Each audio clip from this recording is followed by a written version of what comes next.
وعلى آله وأصحابه أجمعين أما بعد أعوذ بالله من الشيطان الرجيم بسم الله الرحمن الرحيم فاذكروني أذكركم واشكروا لي ولا تكفرون وقال تعالى وإن تعدوا نعمة الله لا تحصوها وقال تعالى في موضع آخر سبحان الذي أسرى بعبده ليلا من المسجد الحرام إلى المسجد الأقصى صدق الله العظيم۔ دیر سے نور یوں چلا کہ حرم تک پہنچا، دیر سے نور یوں چلا کہ حرم تک پہنچا، سلسلہ میرے گناہوں کا کرم تک پہنچا، تیری معراج کے تو لوح و قلم تک پہنچا، میری معراج کے میں تیرے قدم تک پہنچا۔ نرسیہ بھرنم روپم روپسیہ بھرنم گڑم گڑسیہ بھرنم گیانم گیانسیہ بھرنم چھما چھڑسا کڑس سچیو ودیا مرتھ چا چنتیے چھڑ تیاگو کتو ودیا کڑ تیاگو کتو دھنم۔ سروے بھونتو سکھینا سروے سنتو نرامیا سروے بھدرانی پشینتو ما کشچت دکھ بھاگ بھویت۔ واجب الاحترام بزرگوں اور میرے عزیز ساتھیوں، اللہ تبارک و تعالی نے ہم سب کو پیدا فرمایا ہے اور ہمیں بے شمار نعمتیں عطا فرمائی ہیں۔ اتنی نعمت اللہ کی ہم استعمال کر رہے ہیں کہ قرآن کہتا ہے کہ اگر تم اس کو گننا چاہو، کیلکولیٹ کرنا چاہو تو نہیں کر سکتے ہو۔ اس لیے اللہ رب العزت نے کہا کہ تم میرے نعمتوں کی شکر گزاری کرو۔ فاذکرونی اذکرکم واشکروا لی ولا تکفرون، مجھے یاد کرو میں تمہیں یاد کروں گا، میرے نعمتوں کی شکر گزاری کرو اور کفران نعمت نہ کرو، نعمتوں کو جھٹلاؤ نہیں۔ اور یہ فرمایا کہ یہ نعمتیں کیا ہیں۔ یوں تو آپ اپنی زندگی کے اندر جب غور کریں گے، انسان اپنی باڈی پر غور کرتا ہے تو اس میں اللہ تعالیٰ کی ارب خرب سے زیادہ نعمتیں ہیں۔ جیسے آسمان کے ستارے انگنت ہیں، اس کو کوئی نہیں گن سکتا ہے۔ دنیا کے اندر بڑے بڑے سائنٹسٹ اور بڑے بڑے لوگ جو اس علم کے ماہرین ہیں، انہوں نے بھی اس کو گننے سے انکار کر دیا، یا جن لوگوں نے گنا ہے تو وہ اندازہ لگایا ہے انہوں نے، اور یہ کہا کہ اندازہ اس کا یہ ہے کہ کئی خرب ستارے ہیں جن کو اندازہ کیا جا سکتا ہے۔ اس کے علاوہ اور کتنے ستارے ہیں اس کا علم ہمارے پاس نہیں ہے، اور نہ ہی ہمارے پاس وہ آلات ہیں، وہ سامان ہیں، وہ ہتھیار ہیں جس کے ذریعے سے ہم ان کو شمار کر سکیں، کیلکولیٹ کر سکیں۔ آسمان سے جو بارش اترتی ہے، اس بارش کے قطروں کو گننے کے لیے دنیا میں کوئی آلہ ایجاد نہیں ہوا ہے، نہ کوئی گن سکتا ہے۔ اسی طریقے سے اللہ رب العزت کی جو نعمتیں ہیں، اللہ تبارک و تعالیٰ کی جو عطایا ہیں، اللہ رب العزت کے جو تحفے ہیں، اللہ تبارک و تعالیٰ نے ہر ایک انسان کو، ہر مانو سماج کو اللہ تعالیٰ نے جو چیزیں عطا فرمائی ہیں، ان کو گننا انسان کے بس میں ہے ہی نہیں ہے۔ اس لیے اللہ رب العزت نے یہ کہا کہ تم اس کو گن تو نہیں سکتے ہو، لیکن اپنے آپ پر تفکر کر کے، غور و فکر کر کے جب اپنی باڈی پر غور کرو گے اور اپنے جسم پر غور کرو گے، جب تمہاری قوت فکر بڑھے گی تو تم کو معلوم یہ ہوگا کہ میرے رب نے ہم پر کتنی نعمتیں عطا کی ہے۔ آپ ایک چیز کی مثال لے لیں، ایک انسان سانس لیتا ہے، اس سانس کی کیا قیمت ہو سکتی ہے؟ اس سانس پر آپ کتنا پیسہ خرچ کر سکتے ہیں؟ اس سانس پر آپ کتنے لاکھ ڈالر خرچ کر سکتے ہیں؟ اس سانس کے اندر دو طرح کی نعمتوں کا استعمال ایک انسان کرتا ہے۔ ایک سانس کو اندر لے جاتا ہے اور اندر لے جا کر کے پھر باہر چھوڑتا ہے۔ اس میں دو طرح کی نعمتیں ہیں۔ یہی آکسیجن ہے جو انسان کھینچ نہیں پاتا، لے نہیں پاتا، تو وہ بیمار کہلاتا ہے۔ اور اس کو میڈیکل سائنس نے جو سب سے آخری اسٹیج کہا ہے کہ جب آدمی وہاں پہنچ جاتا ہے تو لوگ یہ سمجھتے ہیں کہ اب شاید اس کی زندگی باقی نہ رہ سکے اور یہ زندہ نہ بچ سکے۔ وہ کون سی جگہ ہے؟ اس کو ہم آئی سی یو کہتے ہیں۔ آئی سی یو میں کیا ہوتا ہے؟ آکسیجن چڑھایا جاتا ہے، اور ایک ایک سلنڈر کی کیا قیمت ہوتی ہے کہ آدمی اگر 10-15 دنوں تک اس آئی سی یو میں ایڈمٹ رہ گیا تو غریب لوگوں کے گھر بک جاتے ہیں، اس کی جائیدادیں ختم ہو جاتی ہے، اس کا سب کچھ ختم ہو جاتا ہے، شاید کہ اس کی وجہ سے زندگی بچ جائے۔ تو اندازہ کیجئے ایک معمولی چیز جس کو ہم کوئی اہمیت نہیں دیتے ہیں اور جس پر ہم کبھی غور نہیں کرتے، کبھی ہم سوچتے بھی نہیں، کبھی ہمارے دماغ میں خیال بھی نہیں آتا کہ یہ معمولی سانس جو ہم اپنے ناک سے اندر لے جا رہے ہیں اور اپنے منہ کے ذریعے باہر چھوڑ رہے ہیں، اس سانس کی کیا قیمت ہوگی؟ تو اس ایک نعمت پر، اللہ تبارک و تعالیٰ کی ایک چیز پر، اللہ رب العزت کی ایک چیز دی ہوئی تحفے پر انسان پوری زندگی اگر سرو سجود رہے، اللہ کے سامنے جھکا رہے، رب کی تسبیح میں زندگی گزار دے، اللہ کی عبادت میں زندگی گزار دے، تو بھی اس کا شکریہ ادا نہیں ہو سکتا ہے۔ یہ ایک معمولی سی چیز ہے۔ اس کے علاوہ جسم کے اندر، باڈی کے اندر اللہ تعالیٰ نے کتنی چیزیں پیدا کر رکھی ہیں۔ اللہ نے فرمایا حل عطا علی الانسان حین من الدہر لم یکن شیئا مذکورا، کیا انسانوں پر ایسا وقت نہیں گزرا کہ جب انسان ذکر کے قابل نہیں تھا؟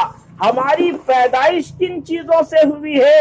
وہ کیا چیزیں ہیں کہ ہم کبھی ذکر کے لائق نہیں تھے؟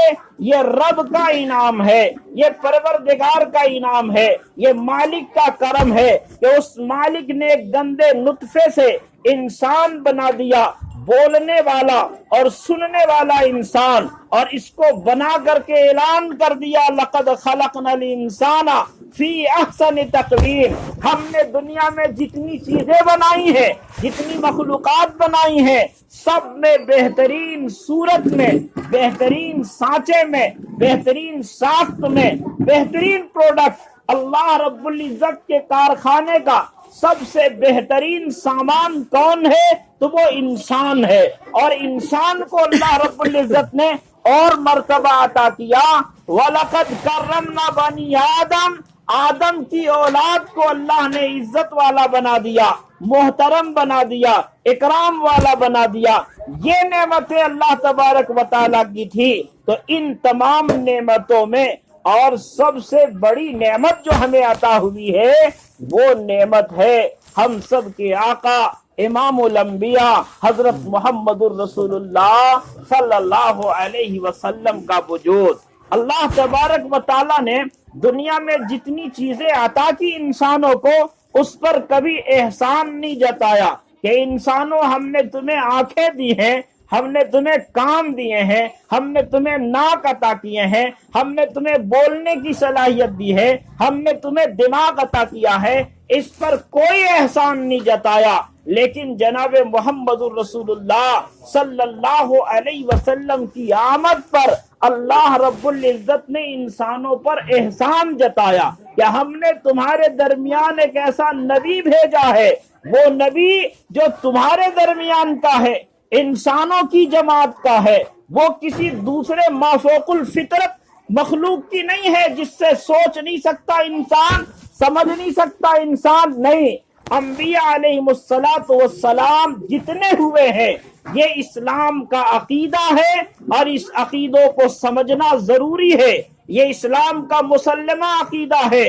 یہ الگ بات ہے کہ چور دروازے سے لوگ داخل ہو کر کے اور اس کو یہ کہنا چاہتے ہیں کہ نہیں عقیدہ یہ ہونا چاہیے، حالانکہ تمام مکتب فکر کے لوگ اس کو تسلیم کرتے ہیں اور اس پر وہ کاربند ہیں۔ تمام فقہائے کرام یہ مانتے ہیں کہ جتنے نبی ہوئے، جتنے پیغمبر آئے دنیا میں، جتنے انبیاء ہوئے دنیا میں، یہ سب انسانوں میں سے تھے، سب انسان کی اولاد تھے، حضرت آدم کے بیٹے تھے، آدم کی نسل سے نبی ہوئے ہیں۔ جناتوں میں سے کوئی نبی نہیں ہوا ہے، فرشتوں میں سے نبی بنا کر کے انسانوں کو صحیح راستہ دکھانے کے لیے، صحیح دشا دکھانے کے لیے فرشتوں کو اللہ تبارک و تعالیٰ نے نہیں بھیجا۔ اس لیے انبیاء علیہم السلام کی ایک صفات یہ ہے کہ نبی دنیا میں جب آتا ہے تو وہ انسانوں کے لیے ماڈل ہوتا ہے، وہ انسانوں کے لیے نمونہ ہوتا ہے۔ انسان نبی کو نمونہ مان کر کے، نبی کو سامنے رکھ کر کے، نبی کی زندگی کو دیکھ کر کے اپنی زندگی سنوارتا ہے، اپنی زندگی کو بنانے کی کوشش کرتا ہے۔ تو اللہ تبارک و تعالی قیامت کے میدان میں اگر کوئی فرشتہ نبی بن کر کے آیا ہوتا تو ظاہر سی بات ہے کہ وہ انسانوں کے لیے ماڈل نہیں ہو سکتا ہے، وہ انسانوں کے لیے رہنما نہیں ہو سکتا ہے، وہ انسانوں کے لیے نمونہ نہیں بن سکتا ہے۔ اس لیے کہ فرشتوں کی تخلیق میں اور انسانوں کی تخلیق میں، فرشتوں کی بناوٹ میں اور انسانوں کی بناوٹ میں آسمان زمین کا فرق ہے۔ اللہ تبارک و تعالی نے فرشتوں کو اپنے نور سے بنایا ہے اور ان کو تمام چیزوں سے مبرہ کر دیا۔ فرشتے گناہ نہیں کرتے اور فرشتوں کے پاس ضروریات بھی نہیں ہے، فرشتوں کے اندر اللہ نے نفس کو بھی نہیں رکھا ہے، ان کو بھوک بھی نہیں لگتی ہے، ان کو کھانا بھی نہیں کھانا ہے، وہ شادی بیاہ بھی نہیں کرتے ہیں۔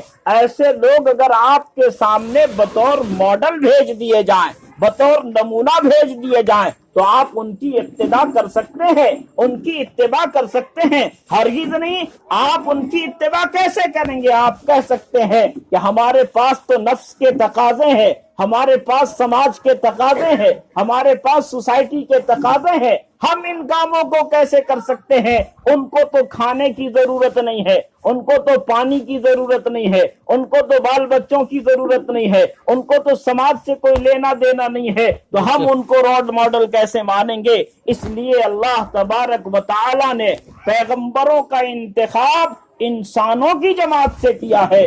اسی لیے اللہ رب العزت نے اپنے آخری نبی، لاسٹ پروفیٹ، امام الانبیاء حضرت محمد الرسول اللہ صلی اللہ علیہ وسلم کے بارے میں قرآن پاک میں متعدد مقام پر یہ فرمایا کہ اللہ تبارک و تعالیٰ نے تمہاری جماعت میں سے، امیین میں سے ایک رسول بھیجا ہے۔ وہ رسول کیا کرتا ہے؟ تمہارا تزکیہ کرتا ہے، تمہارے سامنے اللہ کی آیتوں کو پڑھ کر کے سناتا ہے، تمہارے دلوں کو صاف کرتا ہے، دلوں کو زنگ کو دور کرتا ہے۔ اور اس سے پہلے تم سب کھلی گمراہی میں موجود تھے، تمہیں اس کا علم نہیں تھا۔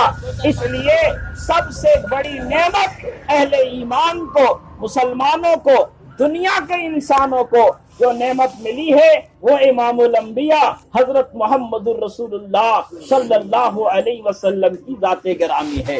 ایک نعمت یہ بھی ہے جس کے لیے آپ حضرات موجود ہیں، اولاد کا ہونا بھی بڑی نعمت ہے۔ اولاد بھی نعمت ہے اور اولاد امتحان بھی ہے، آزمائش بھی ہے۔